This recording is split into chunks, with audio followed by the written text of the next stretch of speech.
Ya, selamat siang teman-teman. Berjumpa lagi dengan saya tentunya di channel @joki_bebek, channelnya pecinta unggas khususnya bebek petelur. Bagaimana teman-teman puasa hari ini? Semoga puasa teman-teman ini tetap diberikan kekuatan, kelancaran, sehingga puasa yang kurang beberapa hari ini nanti ketika sudah 1 Syawal kita benar-benar meraih kemenangan seperti istilahnya apa? Berperang melawan diri sendiri gitu ya. Melawan hawa nafsu, mengelola hawa nafsu. Mengelola hawa nafsu itu memang sangat penting teman-teman. Karena tanpa pengelolaan segala sesuatu itu akan menjadi kacau, akan menjadi buruk, akan menjadi tidak bertahan lama, akan menjadi gampang rusak, gampang hancur. Itu karena tidak dikelola dengan baik. Nah, pada kesempatan kali ini saya akan membahas terkait sama juga tentang sesuatu yang berkaitan dengan pengelolaan. Sebenarnya secara teori atau secara penjelasan sudah saya jelaskan di video saya sebelumnya. Manajemen pengelolaan pakan sudah, terus SOP kandang dan lain-lain. Nah, sekarang kita akan membahas tentang manajemen pembukuan. Jadi kemarin saya melihat video saya, di kolom komentar ada dari apa ya itu, Karya Tani atau Tani itu loh, saya kok lupa ya, tapi yang jelas itu alhamdulillah channel atau akun tersebut memberikan kritik dan saran kepada saya, sehingga saya sangat bangga, sangat berbahagia dan sangat merasa terhormat karena sudah direspon, sehingga bisa mengembangkan channel ini supaya bisa bermanfaat untuk kita semua. Jadi ini nanti saya akan membuat sebuah konsep atau gambaran bagaimana pembukuan terkait dengan hasil ya, hasil kotor, itik, petelur itu ya. Ini nanti kita akan membahas tentang pembukuan, tapi ini secara konsepnya ya. Ini ada angka-angka, ini nanti kita bahas, saya tulis. Ini adalah simulasinya saja ya, konsep. Jadi terus terang ketika saya sudah berkecimpung lama di dunia bebek ini, saya jarang sekali melakukan pembukuan karena sifatnya saya sudah hafal bagaimana perjalanan itik petelur. Jadi kalau istilahnya nanti di kesimpulan saja ya, saya sudah bahas, nanti teman-teman simak, kemudian di kesimpulan saya jelaskan intinya pembukuan itu bagaimana. Oke, simak terus penjelasan dari saya terkait pembahasan kali ini. Kamera saya akan balik dulu, dan sepertinya ini ruangan kelas saya gelap. Kita akan cari ruangan yang terang. Kita nanti menuju ke musola. Ini tadi saya sudah memulangkan anak-anak karena memang jadwalnya sudah pulang, dan ini kesempatan kita untuk berbagi di bulan Ramadan. Semoga ini akan menjadi ibadah kita semua untuk menjadi bermanfaat, dan khususnya bagi peternak yang masih bingung tentang pembukuan. Oke, nanti kamera saya akan balik dulu, terus kita lanjutkan ke pembahasan. Nah, ini teman-teman, kamera sudah saya balik, tapi ini saya akan menuju ke musola dulu. Saya masih di sekolah ini. Kita menuju ke musola. Di sana biar ngadem gitu ya, tempatnya adem, pencahayaannya juga bagus.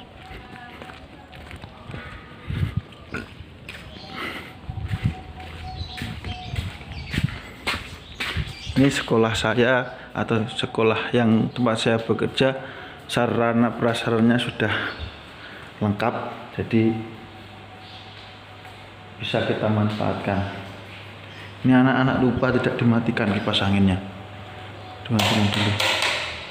Yang sebelah sana aja yang dipakai.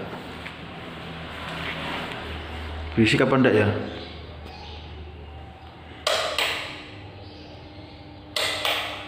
Nah, berisik sedikit nggak apa-apa ya.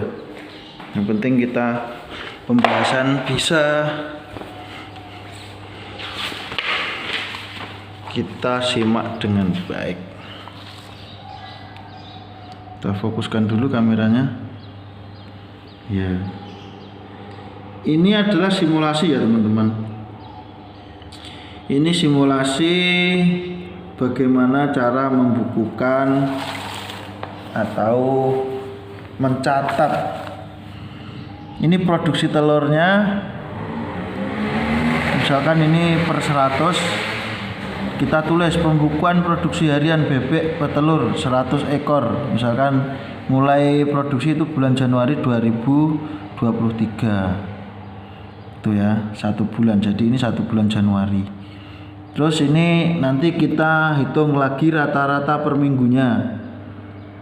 Ini secara loncatan dulu, saya jelaskan bagaimana penulisannya, nanti detailnya setelah saya kasih tahu ini. Terus kita akan lanjut penjelasannya. Ini ada rata-rata per minggu. Jadi setiap minggu itu berapa produksinya. Ini ada jumlah hari Senin, Selasa, Rabu, Kamis, Jumat, Sabtu, Minggu. Kemudian jumlahnya berapa. Itu nanti kita rata-rata per minggu di sini. Kemudian harga telur bulan ini berapa? Gitu ya. Bulan ini berapa atau per minggunya berapa, di nota berapa sama pengepul.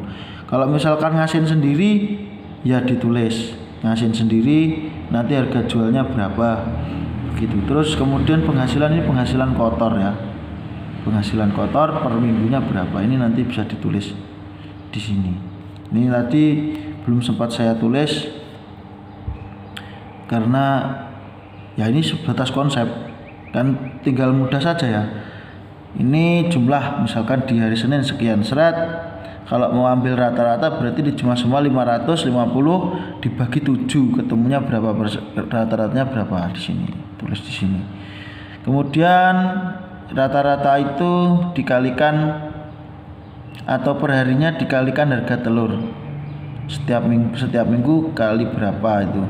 Misalkan di nota sama pengepul di hari Jumat atau di hari Minggunya ya. Jadi minggu sore diambil 550 kali, misalkan hari ini harga telur 2.300, ketemunya berapa gitu. Itu harga telur. Nah, penghasilan di sini ini sama dengan penghasilan kotor dan penghasilan bersih. Itu ya. Penghasilan bersih per 100 berapa? Biasanya kalau di harga 2.300 itu per 100-nya kalau saya itu sekitar 300-400 ribu per minggu. Kalau bebek 100 ya. Ya dilihatlah karena produksinya tidak sama. Seperti di minggu kedua ini saya tulis 81, 88, 89 seterusnya sampai terakhir di angka 90 butir. Jadi jumlahnya 615. Ini saya tadi sudah jumlahkan dengan kalkulator, itu sekian ini. Nah, berarti kita bisa analisa dari minggu pertama dan minggu kedua ada peningkatan sebesar berapa ini? 65 berarti ya. 65 butir. Tuh. Terus di minggu ketiga ini sama ya, jumlahnya setiap Senin, Selasa, Rabu ditulis semua. Terus kita jumlahkan. Ini ada angka 625. Jadi dari minggu pertama, minggu kedua, minggu ketiga ada kenaikan sejumlah, katakanlah ini 615, ini 625. 625 dikurangi 615, ini berarti ada peningkatan 10 butir telur. Nah, kemudian minggu ketiga sampai minggu keempat, dan minggu keempat ini ada 606, di sini 625. Berarti ini ada penurunan. Penurunan berapa? Coba kita hitung. 625 dikurangi 605. 15 dikurangi 6, ini dapat 9. Terus kemudian 2 dipinjam 1 sama dengan 1, berarti ada penurunan 19 butir. Nah, terus teman-teman, ketika bebek itu produksinya naik turun itu bagaimana? Tidak apa-apa. Artinya tidak apa-apa itu gini, katakanlah turunnya 5 sampai 10 butir itu wajar ya teman-teman, karena bebek itu setiap kali proses bertelur itu ada 5 rombongan di uritannya. Kalau misalkan teman-teman itu membeleh bebek atau menyembelih bebek itu di indung telurnya itu pasti kayak brokoli gitu, kecil-kecil itu dalam satu kelompok itu sekitar 5, maksimal 5. Kalau bisa 6 atau 7 berarti bebeknya luar biasa, itu maksimal 5. Nah, sedangkan dalam satu populasi itu tidak semua bareng, walaupun atau nelur semua tapi itu tidak bareng. Nah, dari situlah mengakibatkan ada jumlah hasil itu kadang 81, kadang 88, 89, 90 dan lain seterusnya. Jadi seperti itu. Nah, ini tadi ya teman-teman adalah analisa sifatnya. Analisa hasil. Jadi ditulis seperti ini, by data, analisa hasil penghasilannya sekian. Nah, karena bebek itu memerlukan pakan, maka kita juga harus membuat pembukuan cara belanja. Nih, saya tuliskan. Ini simulasi ya teman-teman, sekali lagi. Cuma pakem, simulasinya pakem. Nah, pakemnya pakem apa? Pakem SPOP-nya ala joki bebek itu ya. Terus di sini saya coba terangkan, ini kok ya agak gelap, bisa dilihat ya teman-teman. Nah, di sini cara belanja pakan ala joki bebek itu ya. Kita catat di sini. Belanja untuk persediaan pakan upayakan minimal cukup untuk pakan 2 minggu sekali. Ya, jadi setiap 2 minggu kita harus belanja. Kenapa kok belanjanya tidak harian? Jadi gini teman-teman, kalau kita sekali belanja itu 2 minggu sekali itu ya, itu kita akan bisa menghemat biaya transportasi. Kalau kita hitung detail seperti itu, kita bisa menghemat biaya transportasi. Sekali berangkat belanja, katakanlah pakai bensin berapa liter, nah itu dapat belanjaan. Katakanlah ada konsentrat 2 sak, aku tulis 2, ini sebesar 1.060.000. Ini kalau di harga 530. Terus katul atau dedak itu 4.000. Kemudian 300 ini sama dengan 300 kilo atau 3 kuintal. Ini ketemunya 1.800.000. Kemudian kalau saya kan pakai ampas ketela untuk pakan alternatifnya. Itu ketemunya saya biasanya beli 20 karung. Ini persediaan buat 3 minggu. 20 karung itu harganya 40.000, nilainya 800.000. Kemudian totalnya adalah 3.060.000. Ini total belanja per 2 minggu sekali. Tuh, estimasi biayanya seperti itu. Ini adalah hitungan abstrak ya. Jadi hitungan ini bukan hitungan paten, bisa berubah sewaktu-waktu. Ini cuma simulasinya atau konsep bagaimana satu kita analisa telur, kedua adalah analisa biaya belanja pakan. Ini juga belum termasuk vitamin ya, belum saya tulis karena vitamin itu juga awet. Katakanlah 1 paket itu katakanlah biasanya 1 bulan itu. Vitamin itu ya mineral, terus pemacu telur itu. Kalau pakai jamu ya jamu, ya terserah. Yang penting intinya adalah bebeknya sehat. Ini ya teman-teman. Nanti kalau misalkan teman-teman belum paham, silakan diulangi saja videonya, diulangi gitu di pembahasan yang ini. Nah, ini adalah simulasi, sekali lagi simulasi bagaimana cara kita menentukan perhitungan analisa hasil. Ya, seperti ini. Tapi karena saya sudah bilang tadi saya itu hafal, jadi saya akan segera membuat kesimpulan. Ini video saya akan balik lagi kameranya biar kita ngobrolnya enak. Oke, saya balik dulu ya teman-teman. Ya, tadi kita sudah membahas tentang konsep atau simulasi, apa ya istilahnya, seperti itulah, di pembukuan yang sudah saya catat seperti ini. Ya, itu ada hari Minggu 1, Minggu 2, Minggu 4, ada harinya Senin, Selasa, Rabu, Kamis. Kita bentuk seperti ini barisnya. Ini ada 4 minggu. Jadi konsep ini adalah untuk 1 bulan. Jadi nanti misalkan mau buat pembukuan terus dibuat format yang bagus, kita ke percetakan atau tukang print itu, ini konsep seperti ini, nanti disuruh buatkan ini dikosongi.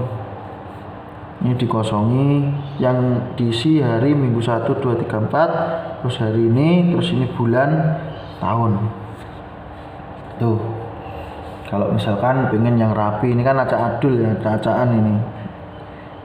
Jadi seperti itu cara pembukuan hasilnya untuk itik petelur. Terus cara kita belanja itu minimal setidaknya adalah 2 minggu sekali. Jadi seperti itu. Makanya teman-teman, kalau di hitungan abstrak tadi belanja 2 minggu itu kisaran 3 juta gitu ya.